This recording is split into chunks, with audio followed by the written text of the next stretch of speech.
nous approchons encore auprès de notre Dieu, richement. Vous savez, il y a quelques années, un frère était venu ici. Après le culte, il dira, vous ne chantez pas en esprit. Donc, pourquoi vous lisez dans le recueil? Il faut laisser le Saint-Esprit entonner les chants.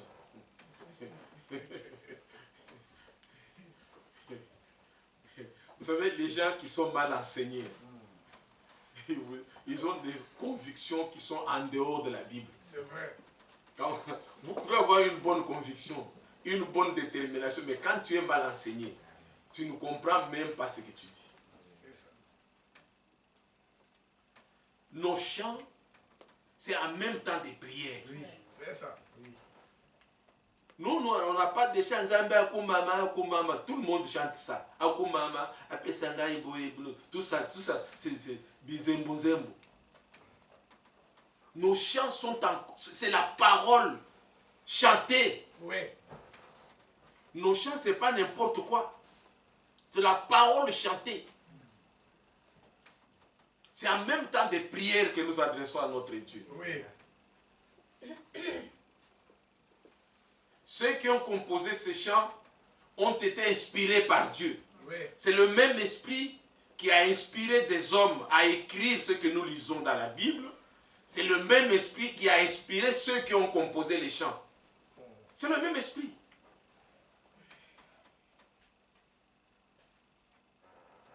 Toutes les bénédictions, en chantant, vous sentez comment vous pesez chaque mot, chaque phrase, chaque refrain, vous sentez comment le Seigneur bénit encore. Il bénit encore aujourd'hui. Même au travers des chants, le Seigneur nous a déjà richement bénis et nous lui en sommes infiniment reconnaissants. Amen. Et aussi quand nous venons auprès de notre Dieu, le Seigneur ne nous demande pas seulement la détermination. C'est vrai, la première chose c'est la détermination. Être déterminé, être décisif. Mais le Seigneur demande aussi la confiance. Oui. Le Seigneur nous demande que nous ayons confiance en lui. De telle manière que quand tu pries, que tu crois que Dieu t'entend. C'est très important. Ne priez pas pour prier. Ne faites pas des prières comme cela vaguement. Soyez sûrs et certains. Croyez de tout votre cœur que dès que vous avez ouvert votre bouche, Dieu vous a entendu. Amen. Croyez aussi que avant même que votre prière se trouve sur votre langue, le Seigneur la connaît déjà. Le Seigneur aime les gens qui lui font confiance. Quand vous avez un ami qui a de l'argent et qui est disposé à t'aider, dès que tu as un problème, le premier réflexe va vers qui? Va vers ton ami. Parce que tu sais que mon ami a d'abord les moyens. Vous savez, tu peux aller demander à un frère, lui aussi, il était en train de se poser la question s'il peut venir te demander. Donc vous vous croisez en cours à milieu de chemin. Toi tu viens pour lui demander, lui aussi vient pour te demander. Et ça nous arrive souvent. C'est vrai. Mais Dieu, il possède tout. C'est vrai. Les cieux, la terre, c'est à lui. Amen. L'or, l'argent, toute la richesse, c'est à lui. Amen. Dieu veut que vous puissiez lui faire vraiment confiance. Ça, Dieu aime ça, lui faire confiance. C'est ça. Je peux prendre des exemples dans la Bible, vous allez voir que ceux qui ont fait confiance à Dieu, ils n'ont jamais été déçus. Mettez-vous à la place de notre père dans la foi, Abraham. Dieu lui a promis un fils, un héritier. Le fils unique, l'héritier. Et il avait déjà plus de 100 ans. Sa femme était vieille quand elle a eu cet enfant. Le même Dieu arrive. Il dit, offre-moi cet enfant. Qui ici peut faire comme Abraham? En tout cas, pas moi. Vous voyez? Offre-moi cet enfant. Abraham n'a pas discuté avec Dieu. Abraham, la Bible dit qu'Abraham crut Dieu. Et cela lui fut imputé à justice. Le fait de croire Dieu. Le fait de lui faire confiance. Abraham sort de la maison de ton père, de ta patrie, va vers le pays que je te montrerai. Dieu, le frère parlait ici de... beaucoup de frères placent la charrue avant le bœuf. Imaginez-vous que Abraham s'est mis à dire au Seigneur, Seigneur, mais donne-moi d'abord le GPS que je puisse calculer, que je vois c'est à combien de kilomètres, et que je vois le chemin, que je sache s'il y a des lions sur la route, si la route est macadamisée ou comment. Non, Abraham est sorti. Je vous l'ai dit à plusieurs reprises, Dieu aime comme ça. Amen. Dieu aime des hommes comme ça. Dieu te dit quelque chose, toi obéis d'abord. Obéis. C'est ça. Ne discute pas. Abraham est sorti. Sans savoir où il allait. Ah oui. Sans savoir où Dieu l'a mené. Il a fait tout simplement confiance à Dieu. Il crut Dieu. Dieu vient dire, bon, offre-moi ton fils. L'unique, l'héritier. Abraham prend le couteau, le bois, et il amène l'enfant à l'endroit où Dieu lui a dit de l'offrir, cet enfant. Dieu aime des hommes et des femmes qui lui font confiance. Amen. Dieu aime des hommes et des femmes qui croient à ce que Dieu dit. Nous avons parlé depuis mercredi de la détermination. Un enfant de Dieu, c'est quelqu'un qui a une foi stable. Ce n'est pas quelqu'un qui navigue comme un papillon. C'est quelqu'un qui a pris une ferme décision. Une fois pour toutes. Parce que beaucoup ne comprennent pas ce que Dieu dit. Prenons 1 Pierre. Je prends juste l'exemple de du baptême.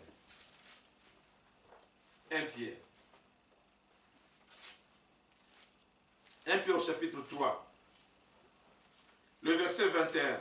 Cette eau était une figure du baptême, qui n'est pas la purification des souillures du corps, mais l'engagement d'une bonne conscience envers Dieu. Amen. Alléluia.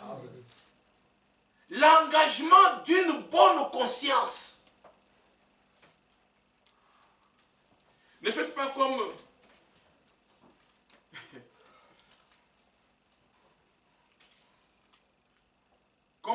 bon, je dis quand même bon. Comme l'un de mes frères, l'un de mes petits frères, il est sorti avec une fille, il a engrossé. Et quand on lui a amené la fille à la maison, il a dit qu'il ne se rappelle pas. Il a dit qu'il ne se rappelle pas.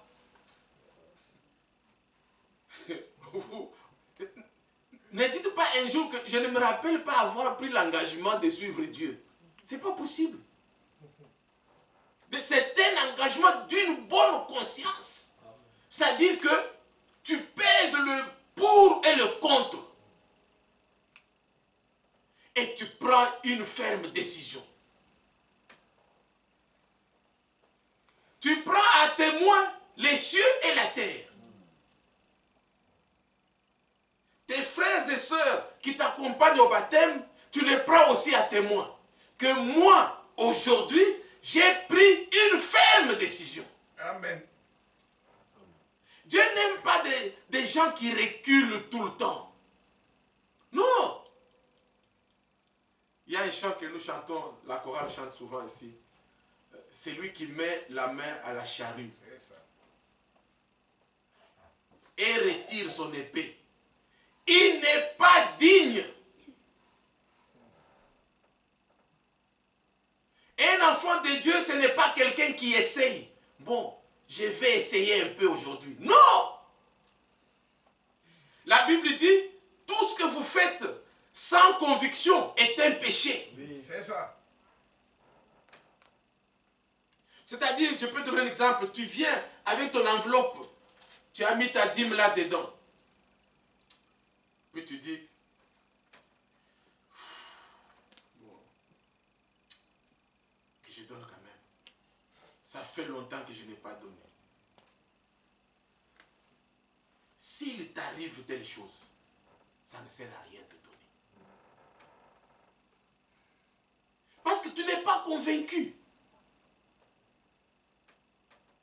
Tu n'es pas convaincu que tu as une obligation de donner ta dîme. Tu n'es pas convaincu. Ça ne sert à rien. Comme je vous le dis souvent, ici nous prêchons l'évangile. C'est ça.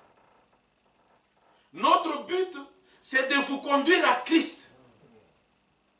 De vous réconcilier au Seigneur. 2 Corinthiens chapitre 5. Nous lisons à partir du verset 14. Car l'amour de Christ nous presse. L'amour. Il faut que Christ mette son amour dans ton cœur. Que cet amour te presse. C'est-à-dire que le dimanche, tu sais que nous avons culte à 10h30. Il faut que cet amour qui est en toi te presse. C'est ça. Te réveille.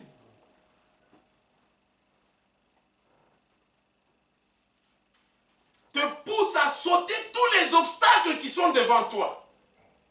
Nous avons lu à plusieurs reprises le témoignage de Frère Branham. Il dit, le fait d'aller au culte, vous prouvez que vous aimez Dieu. C'est le premier acte. Vous prouvez que vous aimez Dieu. L'amour de Christ me presse. Parce que il est le seul qui est mort pour nous tous. Étant mort pour nous tous, donc, nous sommes morts avec lui. C'est ça. Étant maintenant ressuscité, parce que lui n'est pas resté dans la tombe, il est mort, il a été enseveli, mais le troisième jour, il est ressuscité. Oui. Nous aussi, nous sommes ressuscités avec lui pour une nouvelle vie. Cette vie avec lui. C'est ce que la Bible dit. Je ne vis plus pour moi-même. Oui. Je vis maintenant pour celui qui est mort pour moi. D'abord, il faut croire qu'il est mort pour toi. Et que toi, tu étais un pécheur, sauvé par la grâce de Dieu. La Bible dit que pendant que tu étais dans le monde, Christ, lui, était déjà à la croix du calvaire pour toi. Oui. L'iniquité qui était l'iniquité de nous tous est tombée sur lui. La malédiction de nous tous est tombée sur lui. Il s'est chargé de nos douleurs. Ça, c'est Ésaïe 53. Il s'est chargé de nos problèmes, de nos soucis, de nos difficultés, de nos maladies, de nos souffrances. Le chant que notre bien-aimé vient de chanter ici. Et il nous invite à prendre une ferme décision. Nous avons donné l'exemple le jour de la Pentecôte.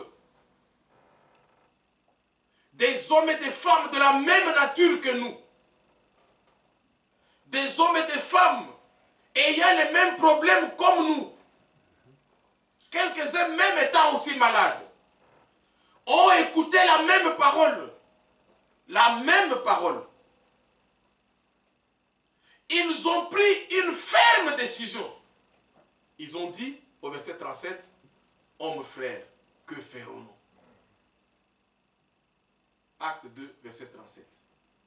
Un chemin leur a été tracé. C'est le même chemin jusqu'au ce matin. Il n'y en a pas deux.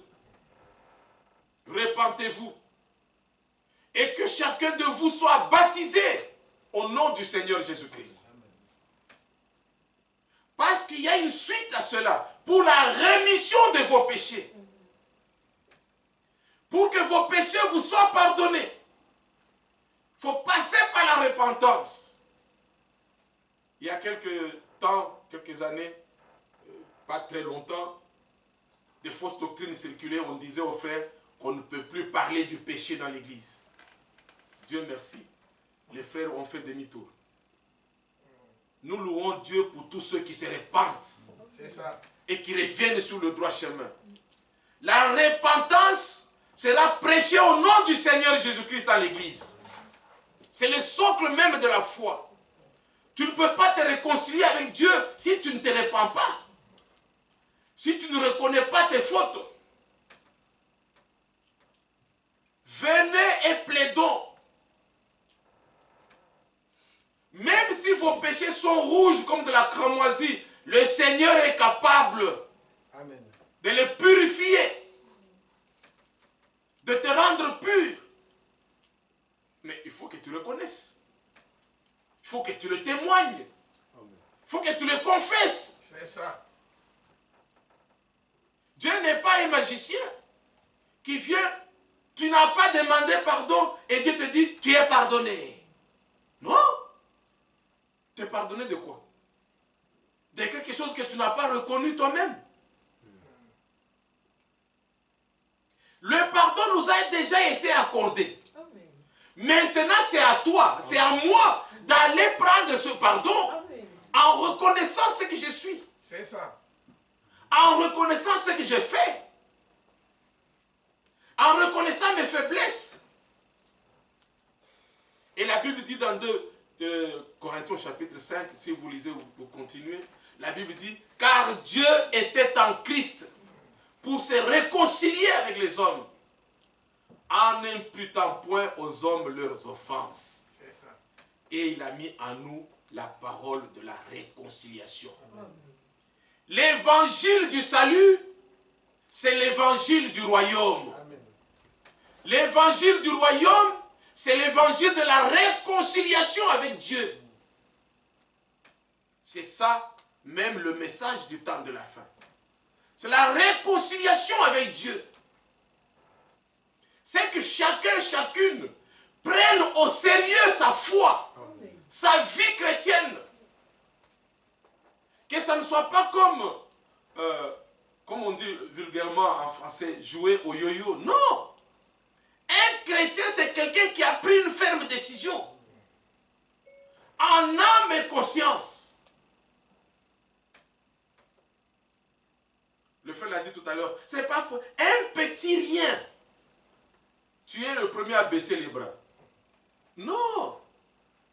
Cela montre que tu n'as jamais pris une ferme décision.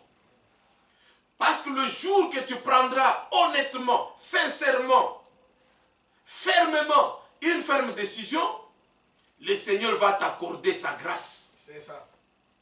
Dieu attend que tu prennes une décision. Que tu sois conséquent.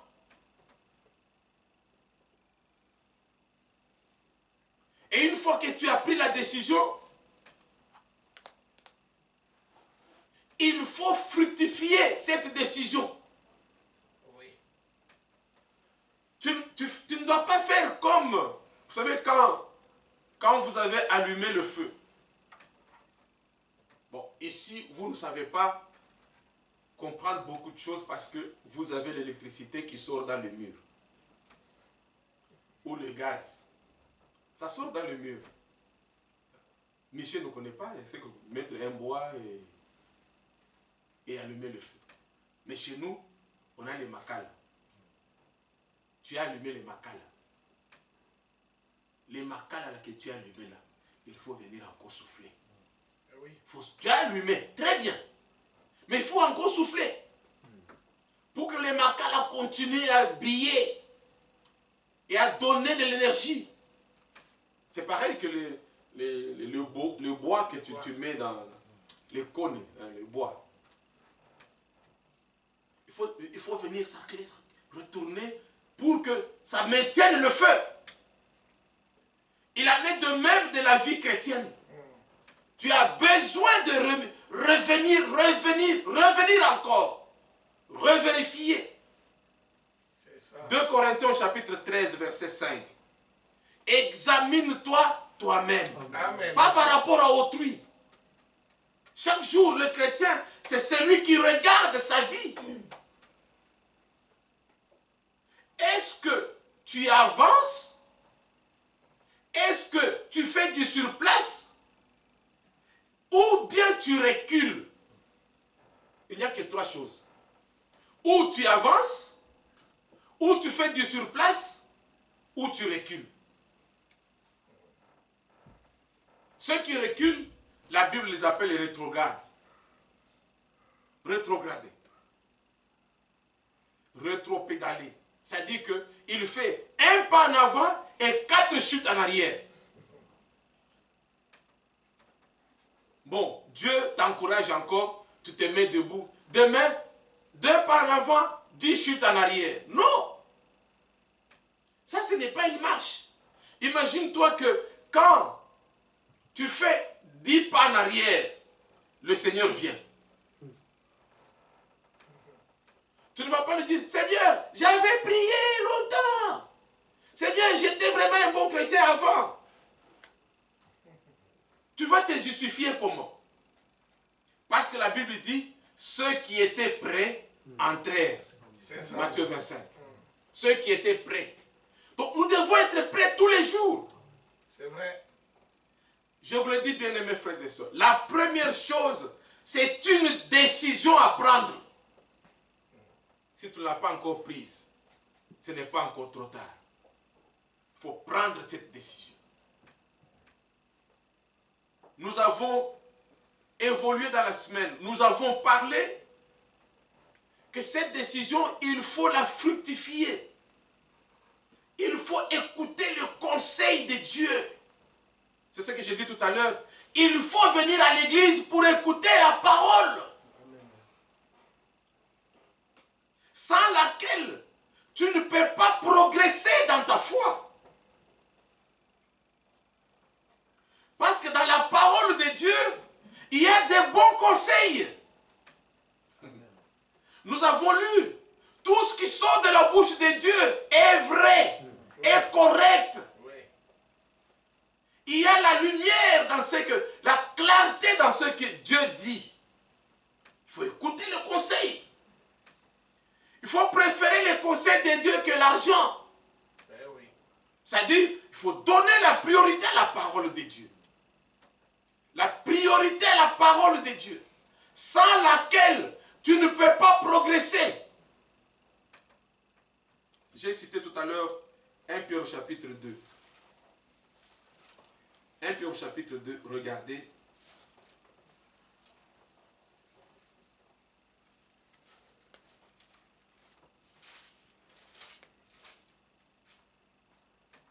À partir du premier verset. Rejetant donc toute méchanceté et toute ruse, la dissimulation, l'envie et toute médisance. Désirez comme des enfants nouveau-nés le lait spirituel et pur, afin que par lui vous croissiez pour le salut. Amen. Sans la parole de Dieu, tu ne peux pas croître. Tu ne peux pas grandir. La parole de Dieu est une nourriture. Regardez les enfants qui ne mangent pas bien. Ils sont tous maigrichons. Ils sont tous, chez nous on appelle ça le kwashiorkor. Le kwashiorkor, c'est ce qu'on appelle en France la malnutrition. C'est la maladie de ceux qui ne mangent pas bien.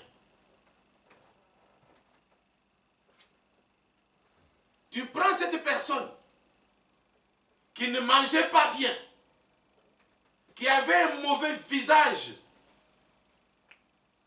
qui était maigrichon. tu commences à lui donner à manger, reviens un mois c'est beaucoup. C'est vrai. Un mois c'est beaucoup. Revenez, vous allez voir. Il en est de même d'un chrétien, d'un frère, d'une sœur, qui s'absente tout le temps à l'église. Spirituellement, il devient maigrichon. C'est ça. Il a le cochon-corps spirituel. Le jour que cette personne prend la décision de venir à l'église, vous allez voir même son visage va rayonner. Parce qu'il a commencé à manger. La parole de Dieu est une nourriture. Oui. Il faut la manger. Matthieu 4, verset 4. L'homme ne vit pas seulement de pain, mais de toute parole qui sort de la bouche de Dieu. Amen. C'est la parole de Dieu. Hébreux 4, verset 12. Elle est plus puissante, plus efficace, plus tranchante qu'une épée quelconque à double tranchant. C'est-à-dire, la parole, quand tu la prends, tu l'acceptes, tu la crois, c'est elle qui te sépare avec le mal. Ce n'est pas toi qui prends un couteau, tu commences à couper le vol, le mensonge. Non, c'est la parole en toi qui te sépare avec le mal.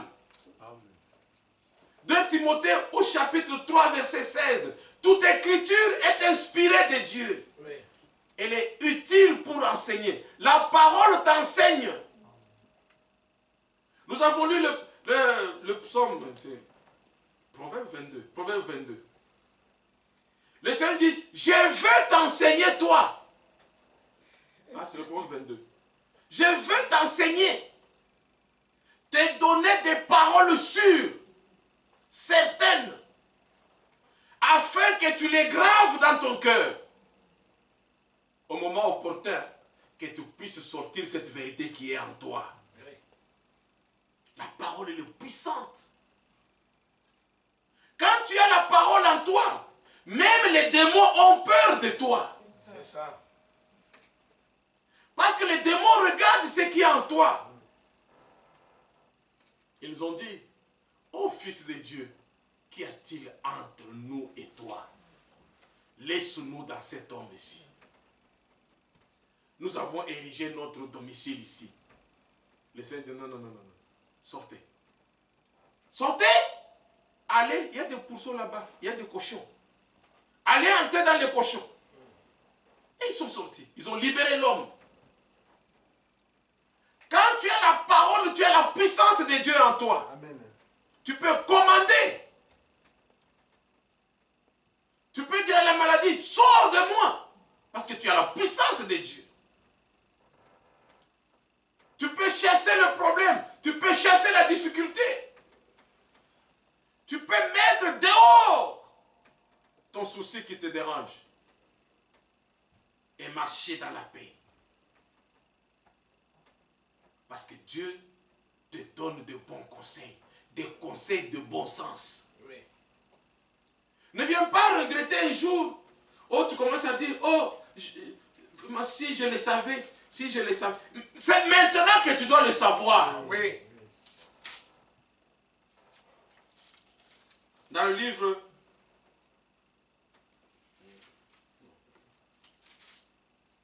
c'est Proverbe.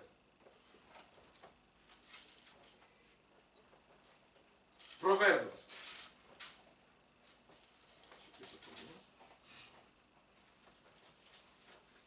Proverbe chapitre 5. Oui, je pense.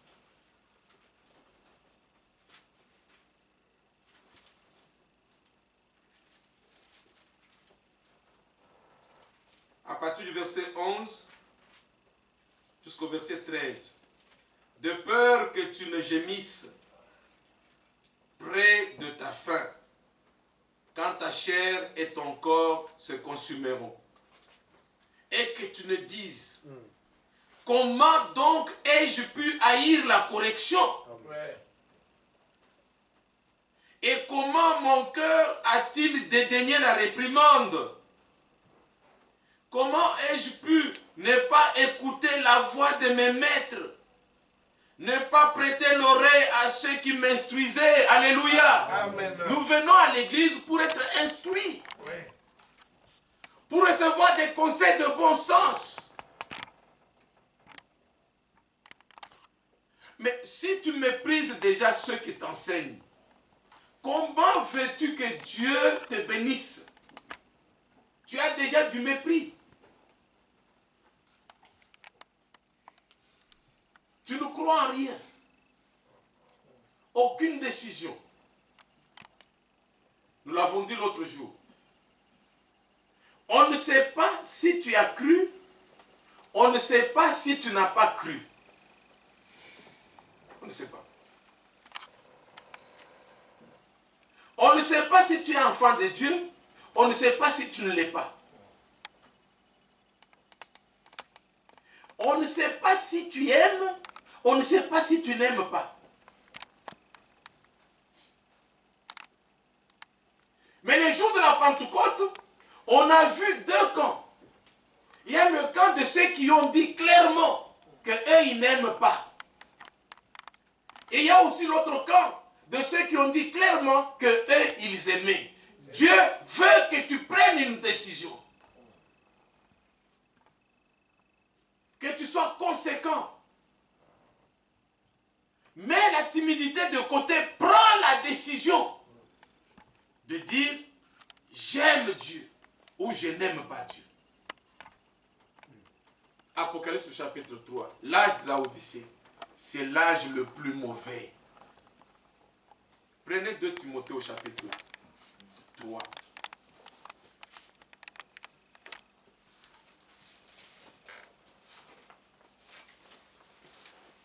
De Timothée chapitre 3.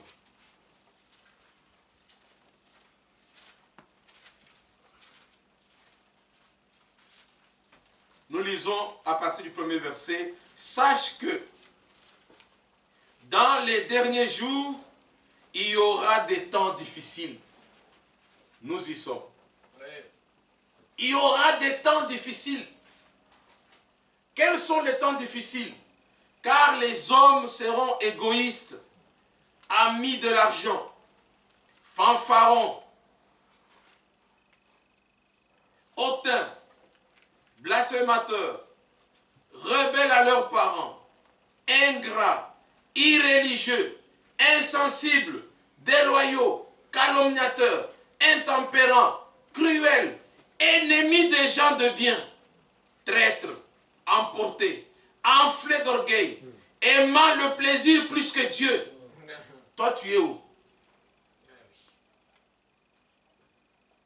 Que chacun s'interpelle. Tu es où là-dedans? Maintenant, écoutez le verset 5.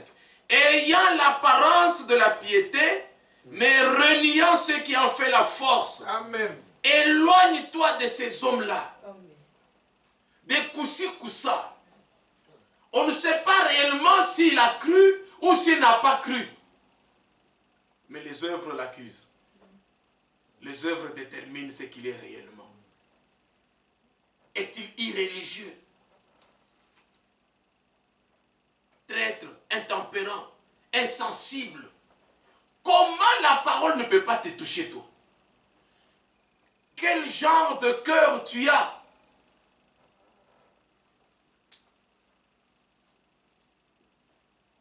La parole vient, toi tu l'esquives. Jusqu'à quand tu vas continuer à esquiver la parole? Jusqu'à quand tu vas contourner la parole?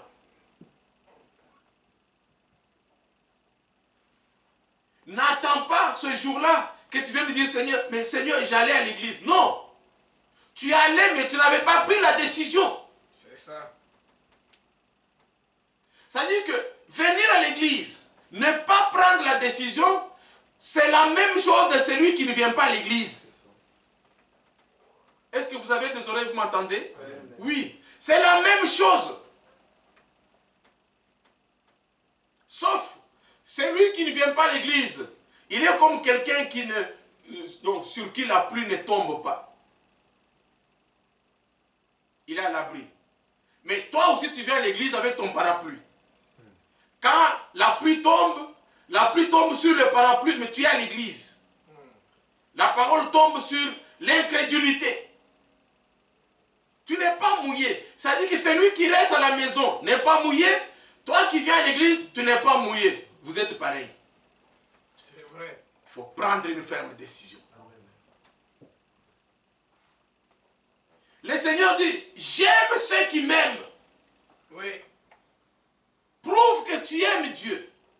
Pose des actes prouvant que tu aimes Dieu. Et si tu aimes Dieu, tu dois le prouver. On n'aime pas Dieu seulement avec la bouche, avec les lèvres. Non. L'amour sans acte est un amour vain, théorique. Il faut passer aux actes et montrer que vous aimez Dieu. Nous avons lu encore, toujours, le livre des Proverbes.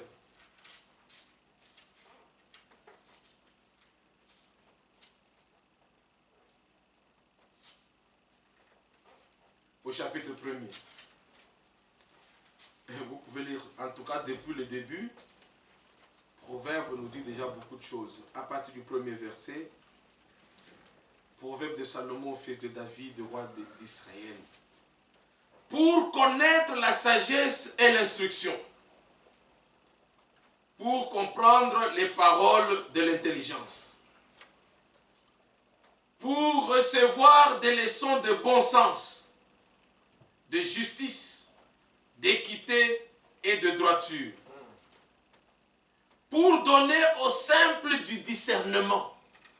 Elle sert à ça la parole de Dieu. Te donner du discernement, que tu saches distinguer entre le bien et le mal. Oui. Pour que quelqu'un ne soit pas derrière toi pour te dire ceci est mauvais. Non frère, ceci est mauvais. Non, la parole qui est en toi te dira que ceci est mauvais. C'est vrai.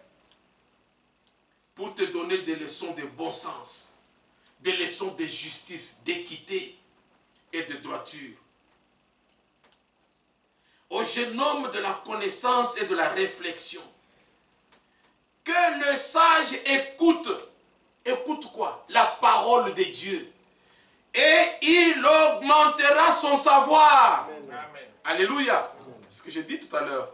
2 Timothée au chapitre 3, verset 16. Toute écriture est inspirée de Dieu. Elle est utile pour enseigner. Pour que tu aies de la connaissance. Que tu reçoives des leçons de bon sens. Et dans Proverbe, au chapitre 22,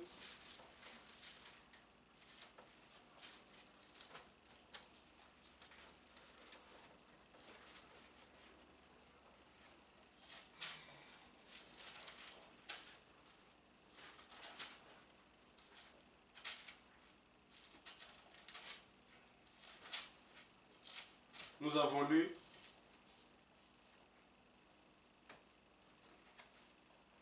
à partir du verset 17 jusqu'au verset 21.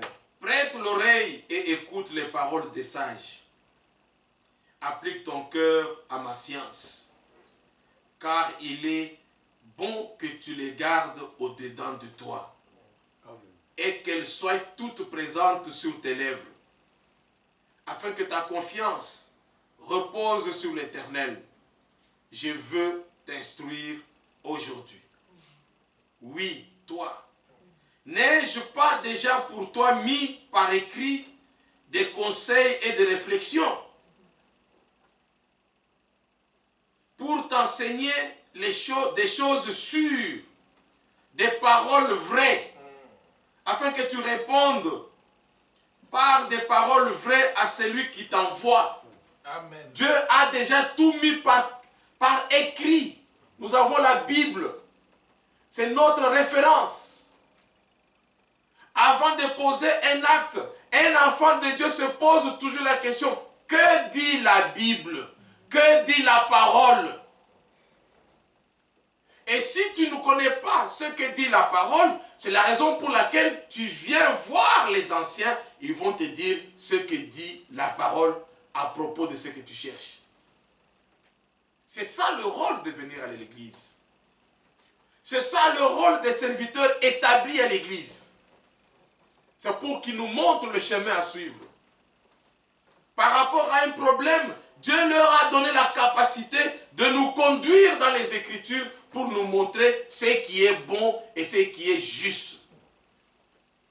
Ce qui est vrai et ce qui est correct. Dans Proverbe chapitre 8, que nous avons lu encore, nous avons lu à partir du verset 8.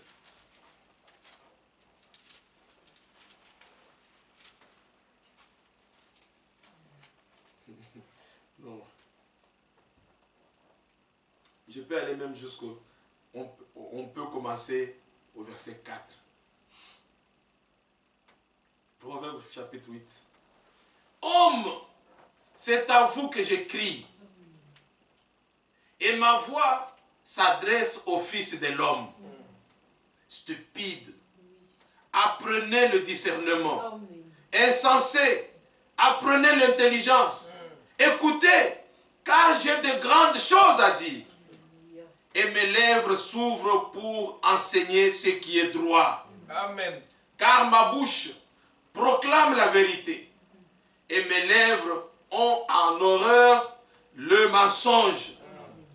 Toutes les paroles de ma bouche sont justes. Amen. Alléluia. Amen. Elles n'ont rien de faux ni de détourné. Non. Toutes sont claires pour celui qui est intelligent Amen. et droites pour ceux qui ont trouvé la science. Amen. Préférez mes instructions à l'argent et la science à l'or le plus précieux. Car la sagesse vaut mieux que les perles. Elle a plus de valeur que tous les objets de prix. Ouais. Moi, la sagesse, j'ai pour demeure le discernement. Et je possède la science de la réflexion. La crainte de l'Éternel, c'est la haine du mal. Amen. L'arrogance et l'orgueil, la voix du mal. Et la bouche perverse, voilà ce que je hais. Le conseil et le succès m'appartiennent. Je suis l'intelligence. Je suis l'intelligence. La force est à moi. Par moi, les rois règnent et les princes ordonnent ce qui est juste. Par moi gouvernent les chefs, les grands, tous les juges de la terre. J'aime ceux qui m'aiment. Alléluia. Amen. Alléluia. J'aime ceux qui m'aiment. Et ceux qui me cherchent me trouvent. Amen. Avec moi sont la richesse et la gloire, les biens durables et la justice. Mon fruit est meilleur que l'or pur. Et mon produit est préférable à l'argent. Alléluia. Amen. Préférez les instructions de Dieu. Aimez la parole de Dieu. C'est ce qui nous manque, nous, les enfants de Dieu. Aimez la parole de Dieu. Accrochez-vous à la parole de Dieu. Ne vous comportez pas comme des rebelles. Hein, on a essayé de parler des rebelles. Un rebelle, c'est celui qui conteste l'ordre qu'on lui donne. C'est quelqu'un qui se comporte comme un opposant aux bonnes décisions qui sont prises, aux bonnes règles, aux bonnes instructions. Lui, il les bafouille, il les jette par terre. Il s'oppose. Le châtiment est réservé à ceux qui s'opposent à la parole de Dieu. Un enfant de Dieu ne peut jamais s'opposer à la parole de Dieu. Non. Il ne peut jamais. Il peut souffrir de ne l'avoir pas comprise.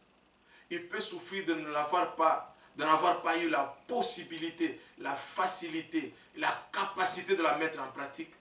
Mais il ne rejettera pas la parole de Dieu. Non.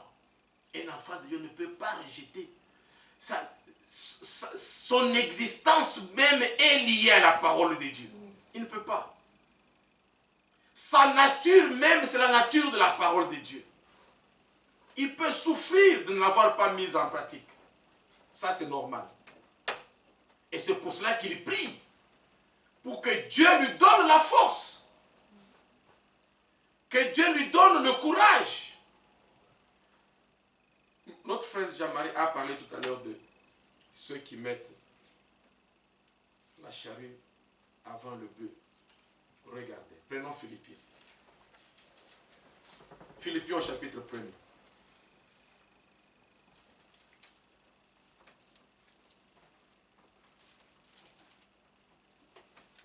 Nous lisons à partir du premier verset. Paul et Timothée, serviteurs de Jésus-Christ, à tous les saints en Jésus-Christ qui sont à Philippe, même ceux qui sont ce matin à Champigny, Amen. aux évêques, aux anciens, aux diacres, etc. Que la grâce et la paix vous soient données de la part de Dieu, notre Père, et du Seigneur Jésus-Christ. Amen. Que la grâce vous soit donnée, multipliée. C'est notre prière. Écoutez maintenant. Je rends grâce à mon Dieu de tous les souvenirs que je garde de vous, ne cessant dans toutes mes prières pour vous tous. Maintenant, écoutez attentivement le verset 5. Qu'est-ce que je manifeste dans mes prières? De manifester ma joie au sujet de la part que vous prenez à l'évangile. Amen. Depuis le premier jour jusqu'à maintenant. Alléluia. Amen. Prendre part. C'est-à-dire participer. C'est-à-dire être là. Quand on dit à quelqu'un, quand vous dites qu'il a pris part à cette réunion, cela veut dire quoi? Qu'il était présent dans la réunion. C'est ça. Quand on dit telle personne ont pris part à ces décisions, c'est-à-dire qu'ils ont associé leur voix à la décision. Maintenant, écoutez le verset 6. Ne mettez pas le verset 6 avant le verset 5. Le verset 6 dit ceci.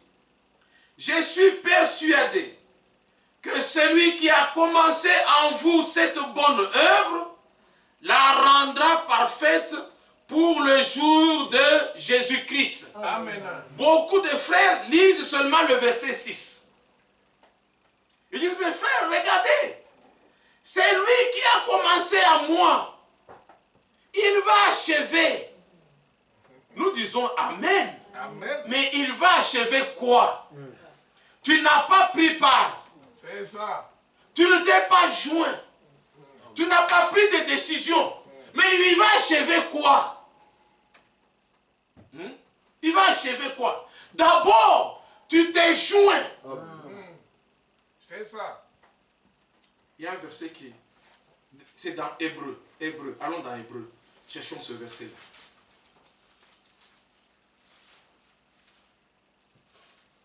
Cherchons ce verset et trouvons-le. Il faut qu'on le trouve. Voilà, il est là. C'est toujours Hébreu 10. On est là-dedans. Nous lisons à partir du verset 32. Souvenez-vous de ces premiers jours. Souvenez-vous de ces premiers jours où, après avoir été éclairés, vous avez soutenu un grand combat au milieu des souffrances. Oui. Est-ce que c'est maintenant que tu souffres? Non. La souffrance des enfants de Dieu a commencé le jour que nous avons dit oui au Seigneur. C'est ça. Que ta souffrance a commencé. Ne viens pas nous exposer la souffrance aujourd'hui. Parce qu'elle a commencé le jour que tu as dit oui au Seigneur. Il dit, souviens-toi de ces premiers moments.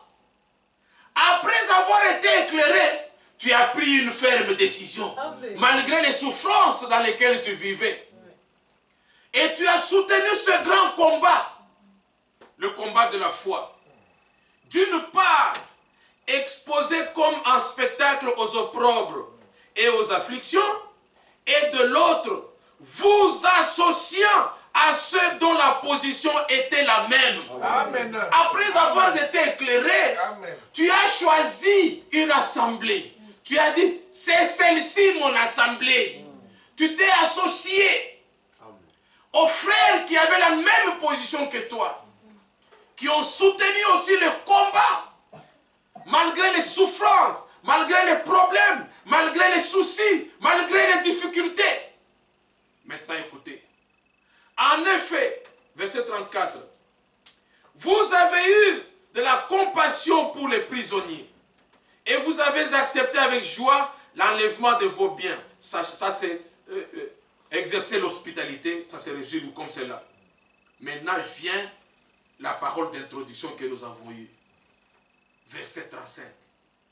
N'abandonnez donc pas votre assurance. Amen. Alléluia. Amen. N'abandonnez pas. Ne reculez pas. Ne faites pas du surplace. Fructifiez. C'est ça. Continuez à arroser la fleur pour qu'elle grandisse, qu'elle produise encore d'autres fleurs. Continuez à arroser par l'eau de la parole. Vivez au rythme du Seigneur. Marchez avec le Seigneur. Ne vous lassez pas. Continuez. Persévérez jusqu'au bout. Amen. Alléluia. N'abandonnez donc pas votre assurance, à laquelle est attachée une grande rémunération. Oui. Alors maintenant écoutez. Si tu prends seulement la fin de la phrase, frère, regardez, il y a une grande rémunération. Et tu oublies même de dire qui est attaché à l'assurance, à la persévérance. C'est ça. La grande rémunération est attachée à la persévérance. C'est ça. Donc ne mettez pas la charrue avant le bœuf. Pour être couronné. Mais il faut d'abord travailler. C'est ça. Il faut souffrir. 1 Corinthiens. Mettez le doigt, nous revenons tout de suite. Vous savez, on dit toujours que nous revenons.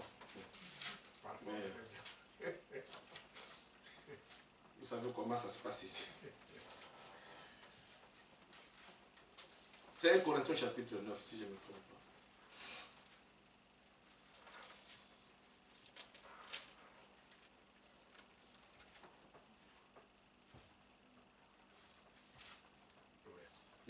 C'est bref, oui. Verset Je pense 24.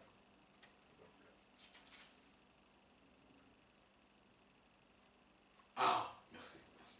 C'est là. Nous lisons à partir du verset 23.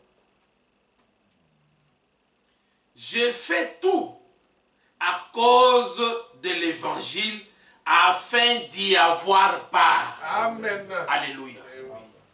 Tu dois prendre ta part dans l'évangile depuis le premier jour que tu as dit oui au Seigneur. Jusqu'aujourd'hui, tu dois continuer. Verset 24.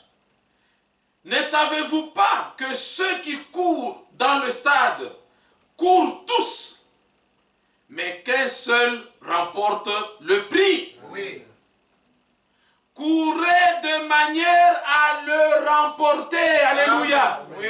Montrez que vous avez pris part. Tous ceux qui combattent s'imposent toute espèce d'abstinence, excusez-moi, et ils le font pour obtenir une couronne corruptible. Mais nous, faisons-le pour une couronne incorruptible. Amen. Moi donc, là maintenant il se définit lui-même. il faut que chacun mette son nom là. Moi, donc, je cours, non pas comme à l'aventure. Non. Hein, vous savez, c'est un mot qu'on utilise beaucoup au Congo, aventurier. Toi, tu es un aventurier. Je ne fais pas des choses comme un aventurier. Je frappe, non pas comme battant l'air. C'est-à-dire que je sais ce que je fais. C'est ça. Battre l'air, c'est ça. Toi, tu vas battre l'air. C'est l'air qui va te battre. Parce que ta main va se fatiguer. L'air ne va pas se fatiguer. Mais sois précis dans ce que tu fais. Sache où tu mets ton pied. Oui. Sache où tu sors quelque chose de ta bouche. Il faut être sûr de ce qui sort de ta bouche. Et que tu ne dises pas que, ah frère, j'étais inconscient. Quand ceci est sorti, j'étais inconscient. Je ne me rappelle plus. Ah, frère, tu as critiqué un frère, peut-être. Ah, toi frère, je ne me rappelle plus. J'ai complètement oublié. Mais je traite durement mon corps. Oui. Et je le tiens assujetti. De peur d'être moi-même désapprouvé après avoir prêché aux autres. Amen. Nous tous, nous sommes engagés là-dedans. Amen. Hommes, femmes, jeunes et vieux, serviteurs et croyants, tous, nous sommes engagés là-dedans. Oui. De ne pas se retrouver un jour, oh Seigneur, j'avais fait ceci, j'avais fait cela. Tous, nous sommes engagés là-dedans. L'apôtre Paul a écrit aux Philippiens, que nous avons lu tout à l'heure. Il a écrit aux Thessaloniciens aussi la même chose.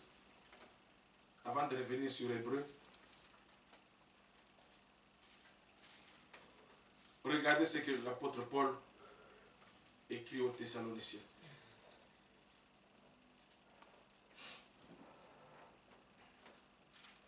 1 Thessaloniciens chapitre 1er. Nous lisons à partir du premier verset. Paul, Sylvain et Timothée à l'église des Thessaloniciens, qui est en Dieu le Père et en Jésus-Christ le Seigneur, que la grâce et la paix vous soient données. Amen. La grâce revient toujours. Que Dieu nous fasse grâce. Amen. Nous rendons continuellement grâce à Dieu pour vous tous, faisant mention de vous dans nos prières. Oui. Nous rappelant sans cesse, écoutez bien, nous rappelant sans cesse l'œuvre de votre foi. Amen. Alléluia. Oui. Le travail de votre amour et la fermeté de votre espérance en notre Seigneur Jésus-Christ devant Dieu notre Père. Amen. Nous savons, frères bien-aimés de Dieu, que vous avez été élus. Alléluia. Amen. Je reviens, frère. Regardez. À la foi est liée l'œuvre. Oui. C'est vrai. À l'amour est lié le travail. C'est vrai. À l'espérance est liée la fermeté. Alléluia. Vous devez être ferme dans votre espérance.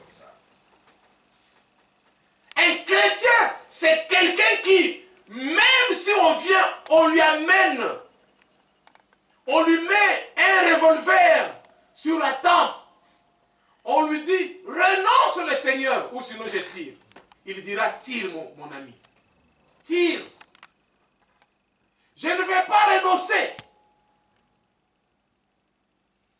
C'est ça la vraie foi. À l'amour est lié le travail. Un amour sans acte, sans œuvre, sans preuve est un amour verbal.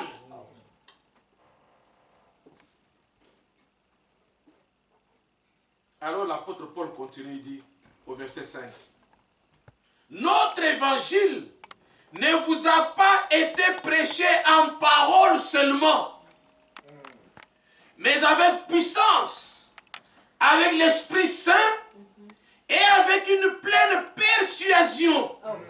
Car vous n'ignorez pas que nous nous sommes montrés ainsi parmi vous à cause de vous. Amen. Alléluia. Maintenant, il va au chapitre 2. Le même apôtre, au premier verset, il dit maintenant: vous savez vous-même, frères, que notre arrivée chez vous n'a pas été sans résultat. Amen. Dieu pourra aussi témoigner que quand j'ai parlé à Abraham, sors de la maison de ton père, sors de ta patrie, il y a eu un résultat. Le résultat, c'est que aussitôt que Dieu terminait la phrase, aussitôt que Abraham faisait ses bagages. C'est ça le résultat. Abraham n'a pas dit: je vais réunir le conseil de la famille, je vais réunir les oncles, les frères, les cousins, les amis, les voisins, pour que je leur demande: est-ce que cette décision que je vais prendre, c'est la bonne ou c'est la meilleure ou c'est la mauvaise? Non! Abraham crut Dieu. Amen. Dieu seul a raison. Amen. Aucun homme n'a raison. Oui. Alors je ne vais pas me fier aux hommes qui n'ont pas raison. Psaume 1. Heureux l'homme qui ne marche pas selon les conseils des méchants. C'est vrai. À partir du premier verset, vous lisez jusqu'au verset 6. Apprenez ce chapitre aux enfants. De la même manière que vous les apprenez, Jean 3, verset 16. Car Dieu a tant aimé le monde. Apprenez-leur aussi les 6 premiers versets du chapitre 1er de Psaume. Heureux l'homme qui ne marche pas selon les conseils des méchants, qui ne s'arrête pas en compagnie des moqueurs. Parce que nous sommes tous confrontés à cela. Au travail, à l'école, dans les trains, dans le quartier, dans nos familles, partout. Nous sommes confrontés aux incrédules. Nous sommes confrontés aux gens qui n'aiment pas la parole. Et heureux l'homme qui ne marche pas selon les conseils des méchants. Pour vous habiller, qui vous conseille? Pour vous coiffer, qui vous conseille? Pour vivre, qui vous conseille? Quel conseil vous recevez? Vous le recevez de la part de qui? Quel est votre modèle? Avez-vous pour des frères des modèles ou vous avez des modèles ou des païens? Voilà le problème qui se pose. Il dit: vous savez vous-même, frères, que notre arrivée chez vous n'a pas été sans résultat. Après avoir souffert et reçu des outrages à Philippe, comme vous le savez, nous avons pris de l'assurance en notre Dieu pour vous annoncer l'évangile de Dieu au milieu de bien des combats. Verset 13. C'est pourquoi nous rendons continuellement grâce à Dieu de ce qu'en recevant la parole de Dieu que nous vous avons fait entendre, vous l'avez reçue non comme la parole des hommes, mais ainsi qu'elle est véritablement, comme la parole de Dieu qui agit en vous qui croyez. Alléluia. Amen. C'est persévérer jusqu'au bout, jusqu'au retour du Seigneur. Tenir ferme, croire toute parole qui sort de la bouche de Dieu. Celle qui sort de la bouche d'un homme, tu peux mettre de côté. Et Dieu ne te posera jamais de questions un jour. Pourquoi as-tu négligé la parole de cet homme? Non. Dieu te demandera: pourquoi as-tu négligé ma parole? Galates. Toujours avant de revenir sur Hébreu. Galates. Je pense au chapitre 4 ou 5. C'est 5.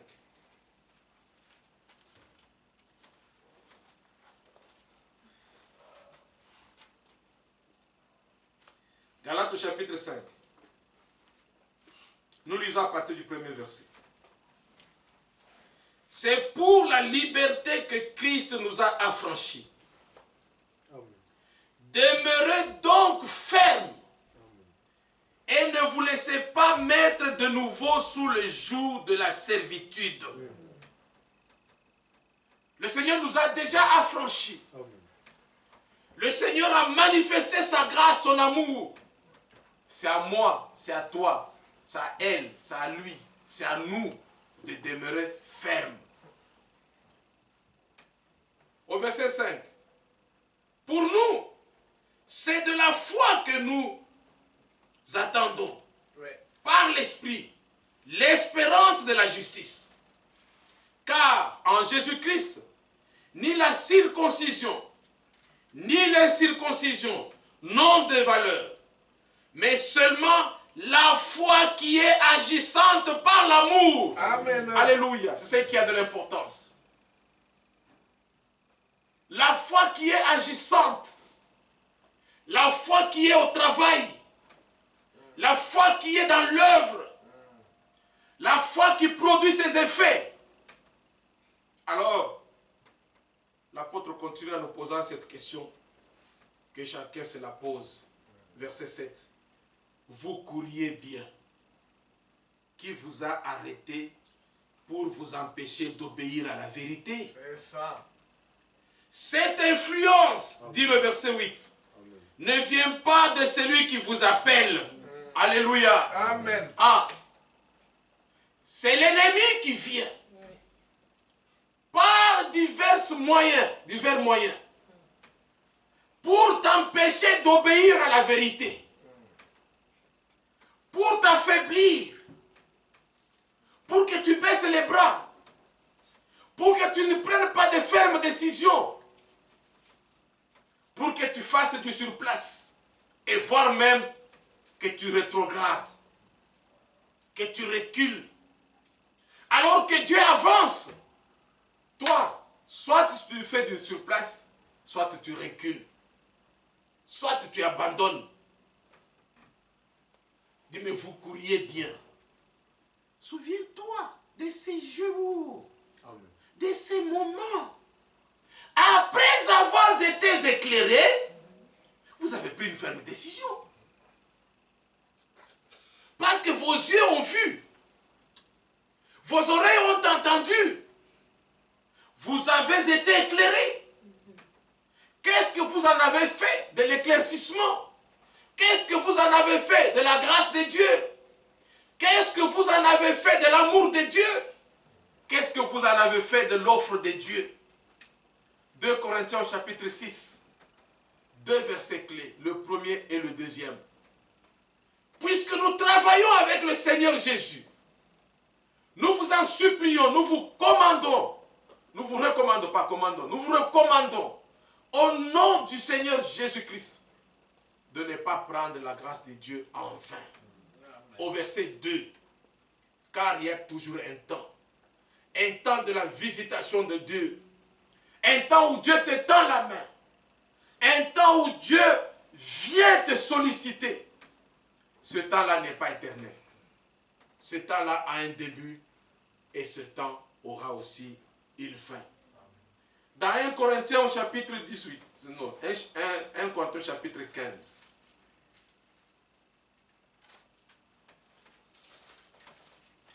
c'est le verset 58. C'est un verset que vous connaissez par cœur. Ainsi, mes frères bien-aimés, soyez fermes, Oui. inébranlables, Oui. travaillant de mieux en mieux à l'œuvre du Seigneur, Oui. sachant que votre travail ne sera pas vain dans le Seigneur. Amen. Hébreux au chapitre 10.